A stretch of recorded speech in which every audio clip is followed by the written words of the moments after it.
The Mask of Tutankhamun. With this article, I am introducing another new series which will be known as the Iconic Artifact series, in which we will be discussing the greatest and most iconic historical artifacts discovered so far. The articles in this series will be short and to the point, and the subject at hand will be discussed with the help of a few questions. And to inaugurate this new series, I have chosen an artifact that is widely regarded as one of the most famous and celebrated symbols of ancient Egypt and one of the most important discoveries of all time, the Mask of Tutankhamun. Let us begin with the most obvious question one might have. Question 1. What is the Mask of Tutankhamun? This is a logical question to ask if you are not an Egyptian history buff or a history buff in general. Allow me to address it. The Mask of Tutankhamun is a gold funerary mask of a certain 18th dynasty ancient Egyptian pharaoh named Tutankhamun, often referred to as the Boy King. This death mask, which weighs over 10 kilograms and is 54 centimeters tall, bears a likeness to the Egyptian god of the afterlife, Osiris, and is decorated with semi-precious stones. Today, the Mask of Tutankhamun is the most famous and significant symbol of ancient Egypt as well as one of the best-known works of art in the world.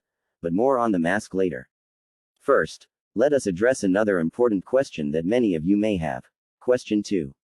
Who was Tutankhamun? There is obviously no point in learning about a death mask without really knowing anything about the person for whom it was made and because of whom it is considered so important and valuable.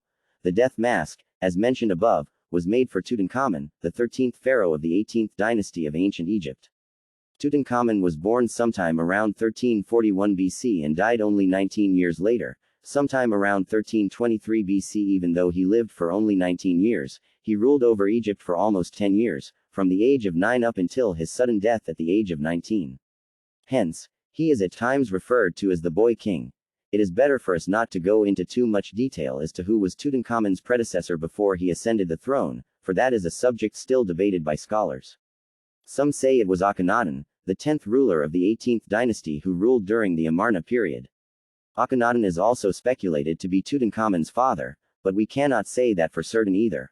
Other scholars speculate that Tutankhamun was most probably preceded by the female pharaoh Neferneferuaten, who briefly ruled over Egypt toward the end of the Amarna period. After she died sometime around 1332 BC, Tutankhamun ascended the throne, they say. However, one cannot be so certain when it comes to the chronology of his predecessors and his genealogy, for things back then were more complicated than we might think. Many pharaohs ruled with co-regents at the same time, like Akhenaten, whose co-regent was Smenkhkare. The most common theory is that after Akhenaten's death, Smenkhkare briefly became the sole ruler of Egypt. Smenkhkare was succeeded by Neferneferuaten after his death. And Neferneferuaten was succeeded by Tutankhamun after her death.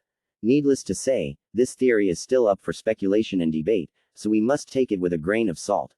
As I said earlier, let's not get into Tutankhamun's predecessors or his genealogy, for I'm afraid if we do, we will never get out of these complex rabbit holes with our wits intact. Now let's get back to the basics.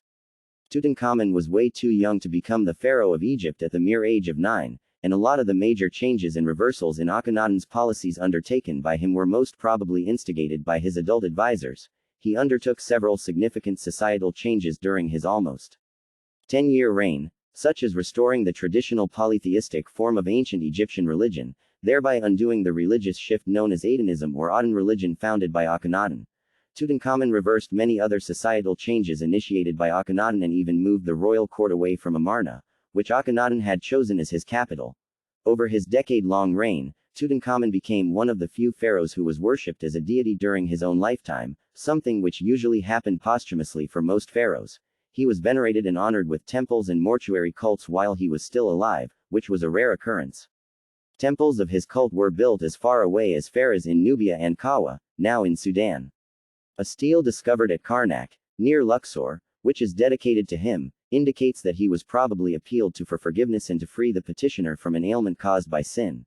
The pharaohs of Egypt were believed to hold divine office, acting as a link between the gods and the common man. Today, Tutankhamun is mainly known for the immense amount of wealth found in his tomb, when the tomb was discovered in a near-intact condition in 1922. The exact reason for his sudden death at such a young age is not known yet, although it is generally agreed upon that he suffered from poor health and was a weak boy. He is believed to have suffered from several illnesses, including scoliosis, several strains of malaria, and other issues such as a broken leg.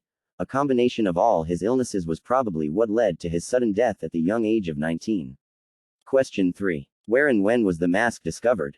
The tomb of Tutankhamun was discovered at the Theban necropolis in the Valley of the Kings in 1922, in an expedition led by British archaeologist and Egyptologist Howard Carter.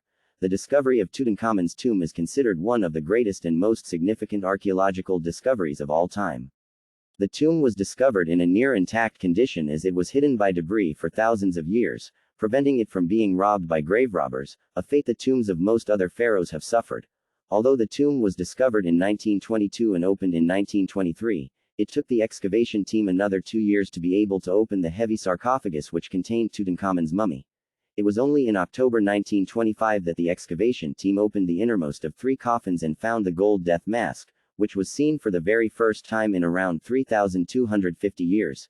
In December 1925, the mask was removed from the tomb and transported to the Egyptian Museum in Cairo for public display, where it rests to this very day. Question 4. What are the characteristics of the mask? The mask is measured to be 54 centimeters, that is 21 inches tall, 39.3 centimeters, that is 15.5 inches wide, and 49 centimeters, that is 19 inches deep, and is fashioned from 2 layers of high-carat gold.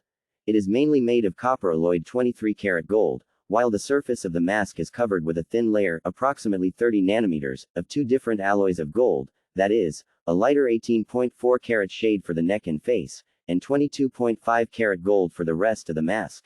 The mask symbolizes the god of the afterlife, Osiris, and bears a resemblance to Tutankhamun's features as found on his coffins and statues in the tomb.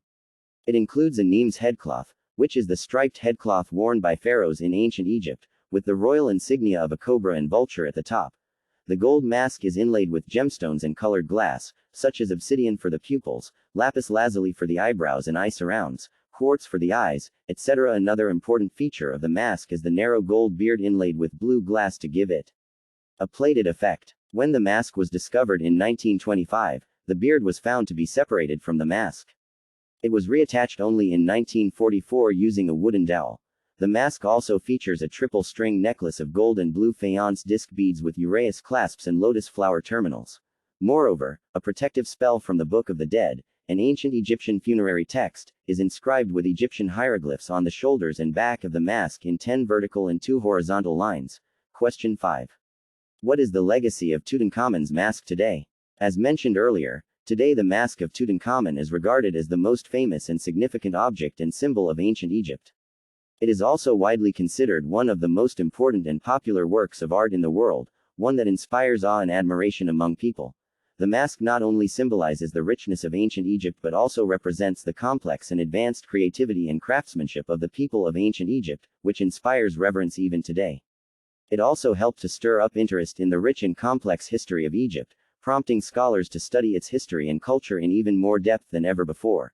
Tutankhamun's mask is now considered one of the most important and iconic historical artifacts ever discovered, thereby cementing Tutankhamun's rich legacy for centuries to come.